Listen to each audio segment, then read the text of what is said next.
basically, so I'm gonna record an episode here shortly. Sorry, yeah, some of there shortly. So what I'm gonna do is let me try and do this. Okay, so now we're all in. We're all in. So I'm gonna. This is something I wanted to show people. Like I know people say this is an old school. Like my mixer is borrowed by a friend. I don't have it here now, but I really need to record this. I don't have to wait for that, so I'm gonna use Zoom. Zoom has developed a lot of very good things in their tech, like sound and recording.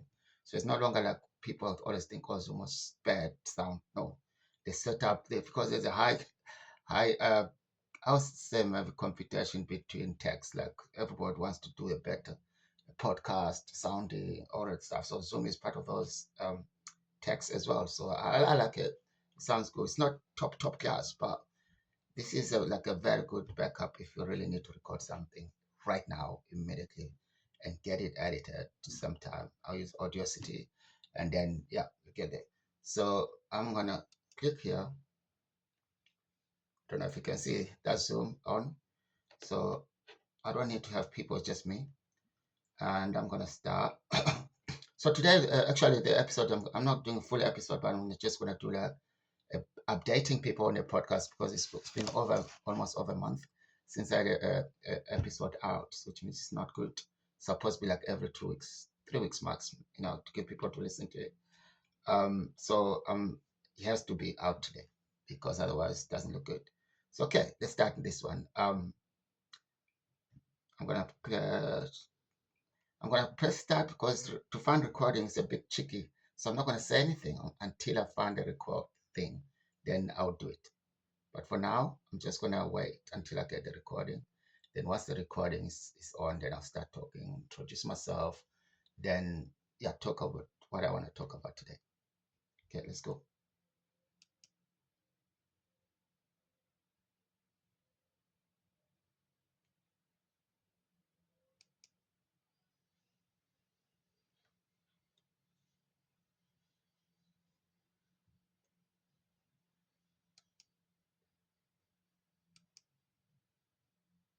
So basically, I just touch record. So it's not recording yet, but I just said, yeah, I set up reset default, sorry, and I put on record. So now I'm not going to say anything until I'm ready. So I'm on a record now.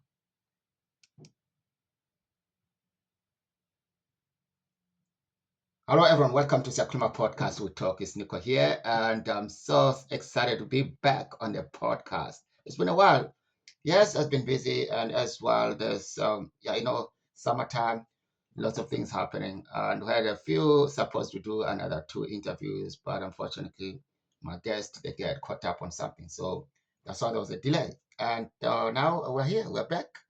So, what can we talk about? I think just welcome everyone again. As I said, today I'm gonna just be updating people about the podcast and whatever comes up to me, like coming to say like the things I've done. And just remember that the podcast is about raising awareness as well for asylum seekers and people with the experience, and everyone is welcome. So I'm gonna be looking at in my own experience, in my own way, things like that.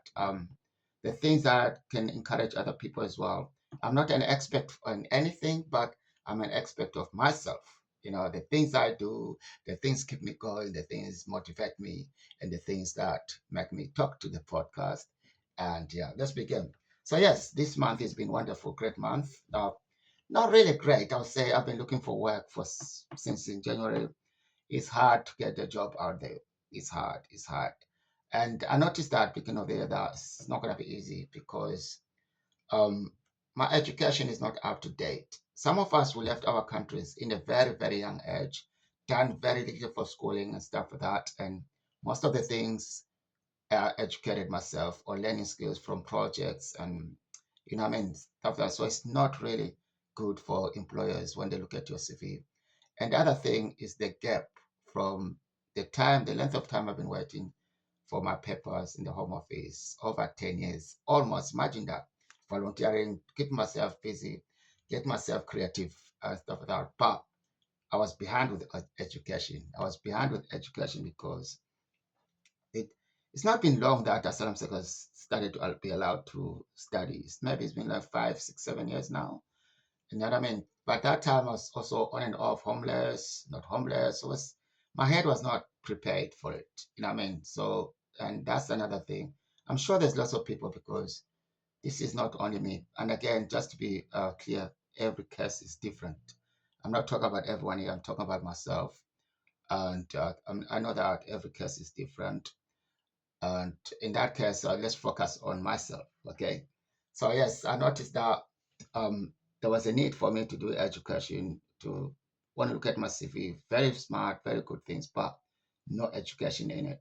So I decided this year to up, especially a friend of mine, he encouraged me to go apply for Glasgow Uni for community development course. They're offering it for undergraduates. Okay, yes. I did apply many years ago. I got it, but I didn't have a house. So I know I did apply. And 2 days ago, I got a very good response that I've got a space now in Glasgow Uni. Yes, that's good. So, you know, I mean, it's going to be 1 year a course. And then after that, they'll decide if this my scholarship can go on or I can decide as well. But normally it's a 4 year program. You get masters, but I know I'll look at that. So yes, I'm very happy to do that. And I'm very happy again to continue with the 4 year program because if you already wasted 10 years waiting for nothing, what's 4 years? You know what I mean? If you think about it, there's no need to worry about that. So that's another thing I wanted to share from about this month. Sometimes, you just need to have hope, hope things happens. So yeah, I'm looking forward to that. But the other thing I think, yes, as I said, I'm a member of few projects around in the UK, for example. I think I don't have number one or number two on them. They're all the best projects and charities I'm a volunteer. But I think I'll start by Castlemaine Community Church Furniture Project because that's near me. That's in Glasgow, in Castlemaine. That's where I've been living and helped with accommodation since 2014. Imagine that. And now, of course, I'm able to look after myself and take over the place. And I'm still volunteer there. The other one is NACOM, non-accommodation based in England. I'm a member of One Strong Voice, and now I'm on the steering group on Together with Refugees, and what else? I'm a board member of the Southeast Integration, and what else? People I do stand-up comedy sometimes, but it's been a while. I took a break and stuff like that. And yes, I'm a podcaster. And imagine all this stuff. I just said what I do, but I'm still looking for a job. I'll leave that to you to think about it. How come this guy is so connected, he's so networking, but he doesn't have a job? Well, my friends, it doesn't work like that. You know what I mean? It doesn't. Even all these organizations and projects I talk about, they're also trying their best to help people, but it's about the cuts, the funding, and lots of things. So you need to understand it's not always because you're connected to some very big networks and stuff that not always can just get a job. You know what I mean? I'm happy to help to volunteer now until whatever happens we can do. You know what I mean? So if there's no resources, there's no resources. We don't need to be. I used to think that, oh, why I can't get a job? I've been part of this project for such a long. Then I realized, no, it's not. It doesn't work like that because they're also trying their best. So once the resources are there, maybe you can. Don't tell me there got some jobs in some projects, but not in my level. That's why we go back to the education. So if there's a job of director, for example, I can't fit in. My education is done. So that's kind of things you need to weigh yourself. Like, is this job okay for me? Can I do this or not? So I'm just saying this, just people to understand that not all the time when you can't find what you want in life, it's not because it's not there for you. Sometimes it's about how much you can offer on that kind of work. So skills. That's something skills. They're very important to know. That's why I'm happy to go into a course in Glasgow Uni and stuff like that. And I'll talk about NACOM Conference 2025 was amazing. And thank you again to the other one who came and all the organizers because I was in the panel.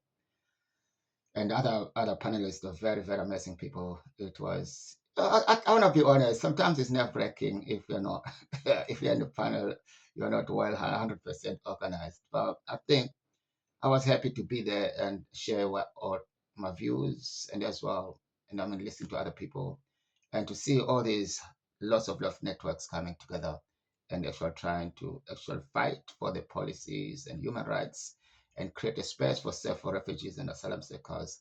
That is amazing. That is amazing. You know what I mean? We're not going to change things in one day or two, but be there, keep going, keep doing, and to do it. I think the only thing I can ask for all these networks and projects is togetherness. You know what I mean? I don't like when people smile and then you turn your back, they say something else.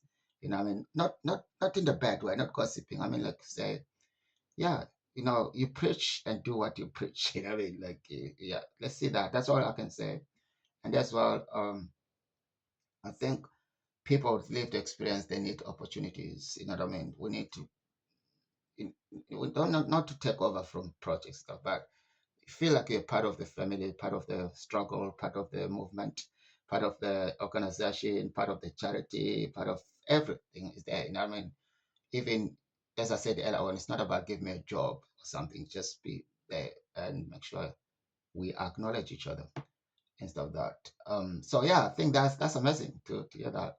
So as I said, I just came today on this podcast to update you because I'm gonna be doing a full episode next week with a special guest. My friend, she is coming to talk to me, and I'm not gonna reveal the name until she is here.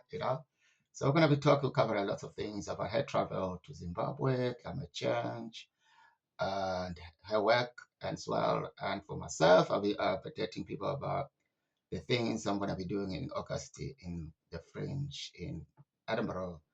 I'm hoping that the group, my friends coming from Ghana, the big wonderful group, they'll be here in August to do a show in Edinburgh. As soon as that's confirmed fully, then I can share it on the podcast as well because it's a family show, and these guys, they're amazing. They're amazing. They're amazing. So I think that update it works very well for now.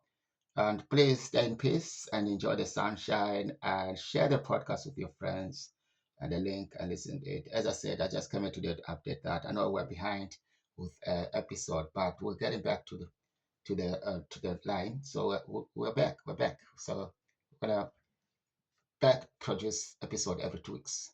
Now this one has been a delay, I know, but again, thank you so much for listening to Sakuma We Talk podcast. And you can go to www.sakrimawoodtalkpodcast.co.uk. Thank you.